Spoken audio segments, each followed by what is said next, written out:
Welcome to RAW Confession. If you like crazy, unbelievable stories, make sure to subscribe and hit the bell so you don't miss them out.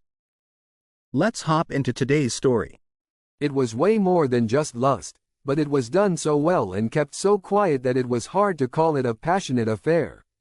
Upon reflection, though, it was definitely a deep love.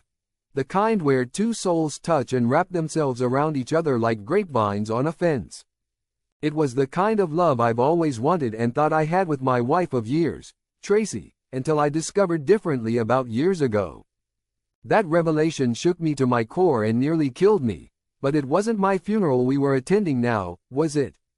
Still, beautiful as Tracy was, she sat in the seat next to me, openly weeping for the loss of her longtime coworker and friend, Jean, while the pastor droned on about Jean's great qualities as a human being, father, son, brother, and friend. I was there to support my wife in her grief. She had worked with Jean for years and, in the course of this, had become pretty good friends, the kind that go out for coworker lunches and share family stories about the kids and so forth. I had been hearing those stories through Tracy this whole time, and at this point, I felt like he was my friend. I knew so much about him and his family. I had even met Jean and his wife, Laura, at several of Tracy's work-related functions, and in fact, the four of us got along just great. It was quite a shock, then, when Tracy received a phone call on Saturday morning from another coworker telling her that Jean was dead, apparently the victim of a robbery in a parking lot at a small motel in our city. The previous night, crime in the city had been on the upswing recently, and in fact, our home had been broken into not too long ago. The thieves got my handgun and most of Tracy's jewelry, but that was just a break-in. Upsetting as it had been, this was a death. Like Tracy and I, Jean was in his 40s, in good shape, with a boyish face and thinning gray-brown hair. He was a good-looking guy but no Brad Pitt, just your average guy living an average life with two grown children. From all the stories I had heard, he and Laura lived a lifestyle similar to mine and Tracy's. Nothing too crazy, solid financially, and they puttered around their yard for fun. Just a case of being in the wrong place at the wrong time, the police would later note. I didn't feel one drop of remorse as they loaded the casket into the hearse for the ride to the cemetery. I remained quiet for the entire 30-minute drive while Tracy sobbed almost uncontrollably. The short service at the grave took only another 15 minutes, and then we headed back to the car for the trip home. As we approached the car, we could see a man standing by the driver's side of the car, a legal-type envelope in his hand. When we got within a few yards of him, he moved toward us, extending the envelope to my wife as he asked if she was Tracy Lyons. Wiping away tears from her eyes, she replied affirmatively, and as she took the envelope from him, he said, "You have been served." Tracy quickly pulled her hand back from the process server as if he had a communicable disease. Her damp eyes widened with surprise. She looked at me, then the envelope, as if her brain was slowly making the connection. As the server moved quickly away, Tracy unhooked the clasp on the envelope and pulled out the paperwork. She glanced at the first page before the tears started again, and with faltering steps, she slowly made her way over to her side of the car, where I awaited, holding the door open for her. The 30-minute drive home was mostly silent, except for Tracy's low sobs and sniffles. While I expected the dam to break at some point, I wasn't going to be the one to initiate what would surely be a storm when we got home. Tracy went into the kitchen and sat down at the table. I followed her, got a beer out of the fridge, and sat down as well. "Why are you doing this? And why on this day of all days?" she asked quietly. At the cemetery? While I wasn't exactly proud of myself at that moment, I also wasn't of the mindset to back down. Because I felt it was only fitting that you should lose both of us together, if you will, the way you had both of us, I said. Tracy's face came up to meet my gaze. She was absolutely shocked, to say the least. Apparently, her dumbass husband had finally figured it out. "I never meant to hurt you," Tracy stammered. "You know I love you." "Do I?" I challenged. You've been doing this to me for at least 22 years. Yeah, I know that Haley is his. She stared back at me in complete disbelief, her mouth wide open as if she couldn't figure out how to make sound come out. I went back to the fridge for beer number 2. Probably a good thing I had a 12-pack in there to start. How long have you known? How did you find out? She questioned. We were so careful. For both your sake and Laura's. Right, for my sake and Laura's. Got it, I replied. I've only known for the last 3 years. You guys were awful careful. I've got to give you that. You didn't give it away. It was something only a spouse would pick up on that tipped me off. Then I went and hired a private investigator, and he confirmed it. Remember that company Christmas party where we had different spouses team up and play password?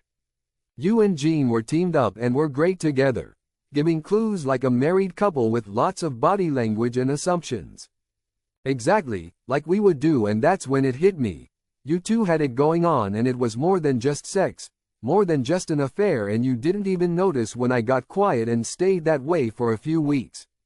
So I hired a private investigator, and he followed you for 3 months. He documented your lunches, your texts, your 2 business trips where you both shared the same room, though the company paid for 2. He noted how you made sure to move your tryst days around so there wouldn't be a pattern, fitting it all into the normal routine of errands, doctor visits, and what have you. He especially noted that you two seemed to be in love, not just the usual lust-crazed lovers rutting like animals. By this time, I was choking up, and tears were running down my face. I loved you, babe. How could you do this to me? I cried. I still love you, Lee. I always have, always will. It's just that I had another place in my heart for Jean too, Tracy said softly. I didn't plan it that way. It just happened, and I couldn't give up either of you. Jean felt the same way with Laura, so we just carved out a little space for each other and did our best to cherish both of our loves. Then explained Haley. I shot back, rejuvenated in my efforts. She looked surprised again, but I jumped back in before she could continue. Not knowing how long you two had been together, but knowing how long you'd worked together, I decided I needed to have the kids' DNA tested. And I made sure to grab a plastic cup Jean drank out of at the last company get-together so they could have that to compare to. And son of a gun, Haley was a perfect match to husband number 2. Well, if that's not the mark of love, having husband number 1 unknowingly raise husband number 2's child, then I don't know what is. Tracy blushed deeply and dropped her head. I sat there quietly, staring daggers at my wife while she fidgeted, looking increasingly uncomfortable. I'm waiting, I demanded. Let's hear it from the beginning. You owe me that much. Comfort. Just keep that knowledge to yourself, I warned. Because as far as I'm concerned, Haley is my daughter, and if she ever finds out differently, I will burn you down. I've got photos and videos that I wasn't planning on using, but I will if I have to, I spat at Tracy. That exchange apparently brought her completely back to reality, and her tone changed from mostly soft and shaken to argumentative and nasty. That was fine with me, because I didn't expect this to be easy. So why did you wait so long to act on the divorce if you knew for so long? She hissed at me. Did I miss the chapter? Where my big strong hubby found out that he likes to be a cuckold. She got me with that one, not that I wanted to be a cuckold. But I was surprised that she even knew the term. You can thank the state for that, I replied. When I went to the attorney with plans to file, he explained to me that you'd get the house, the kids, and alimony on top if I left then. But if I stayed until the kids were out of college, losing the house and kids wouldn't be an option anymore. We'd split the proceeds on the house, and your alimony would be smaller as well. He also told me that since you were screwing just one guy, the chances of disease were small, and continuing on with a beautiful woman like you until the last of the kids was out of college certainly had to be better than what lay ahead if I followed through with the divorce. I sighed and added, so if I was smart, I'd swallow my pride and let you have your second husband, at least until you wanted the divorce. Neither of us knew at the time that you'd prefer to keep things exactly the way they were for as long as you did. I leaned back in my chair, staring at her. So, for me, it became a marriage of convenience. I'd get to have my beautiful wife for 5 or 6 days each week, and Jean would get you the remaining 1 or 2 days, even though I no longer loved you with the same passion I had before I knew about the affair. I still loved you, and I loved our kids and our life, so discretion truly was the better part of valor. Tracy looked at me with mild surprise, probably because she never figured me for devious. I guess she always thought she had the upper hand and, if need be, she'd be the one pulling the strings. And then Haley graduated 2 months ago, I added. My plans for both of you were made years ago. You're looking at my plan for you, I said, nodding toward the paperwork. My plan for Jean had to be done first, however, and that took just the right opportunity for me to pull this off. What plan for Jean? What are you talking about? Tracy asked quizzically, her voice rising in panic. You, more than anyone else, should know my abilities and my thought processes. But maybe after cheating on me for so long, you just figured I was a non-entity, a complete fool who didn't even have the ability to know his wife was stepping out, so why worry about retribution? I paused for a moment, letting the tension build. You do realize, of course, that since you were the last person to see Jean alive in public at the Rusty Clam, where you two dined, the police will naturally want a statement from you. And if they do any kind of DNA testing, they'll find out you were the other person in the room he rented at the Horizon. Under an assumed name, of course. Tracy's face paled as I continued. At the very least, you're going to need to come up with one hell of a good story for Laura. You sleep with her husband, and then he winds up dead? Not good. Her face was a jumble of emotions, fear, confusion, disbelief. I had said just enough, but not too much. Was there any truth to my hints? Would the police think she killed Jean? They'd surely have to tell Laura about Tracy having sex with Jean at the Horizon, and if they investigated further, they might uncover a lot more to tell the widow. I went to the fridge for beer number 6. I just sat at the table and watched Tracy's tortured face, tears cascading down her cheeks as she sobbed. I had actually been waiting for Tracy and Jean to use the Rusty Clam Horizon combination for several weeks. I knew it was one of their spots, but because they were so careful, they had several combinations they used. The Horizon was my best opportunity, though, because they didn't have any security cameras in the parking lot. When Tracy told me the work gang was going out to blow off some steam on a Friday night, about 6 months after Haley had graduated, and said they were going to hit a bar on the north side of the city, I knew it was a sham, and that I had my chance. Thanks to my private investigator's work years earlier and some personal investigation on my part through the years, I knew that they often dined at the Clam, a kind of out-of-the-way place for seafood, and then went to the Horizon for a conjugal visit. A little husband and wife cuddle time. It might have been cute if it wasn't for the fact that they were both already married. I told Tracy that her plans were fine with me, and that I'd just go over to my favorite sports bar and be obnoxious for the evening. On Friday night, I made sure everyone knew I was there, and drinking too much, except that when they weren't looking, I was pouring out most of my beer in a corner of the bar's outdoor beer garden. Then, knowing my wife's timing, I waited until I was sure they'd be just about done to get over to the Horizon via a quicker backroads route I had found. As was their pattern, Tracy left a few minutes before Jean, heading for the gym for a quick shower and dry down so I would never know a thing, while Jean showered in the motel, so Laura would be none the wiser either.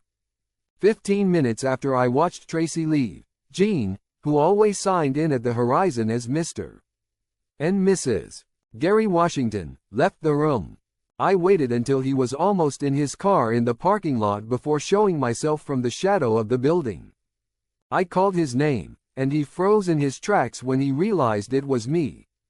Even before he saw the gun in my hand, he showed fear because he thought I had finally found out about the affair and was going to kick the ___ out of him. He should have been so lucky. I put a pair of .22 hollow points his chest from the gun that had supposedly been stolen from the house and watched his fear turn to anguish and then death, while Tracy was showering his out of her at the gym.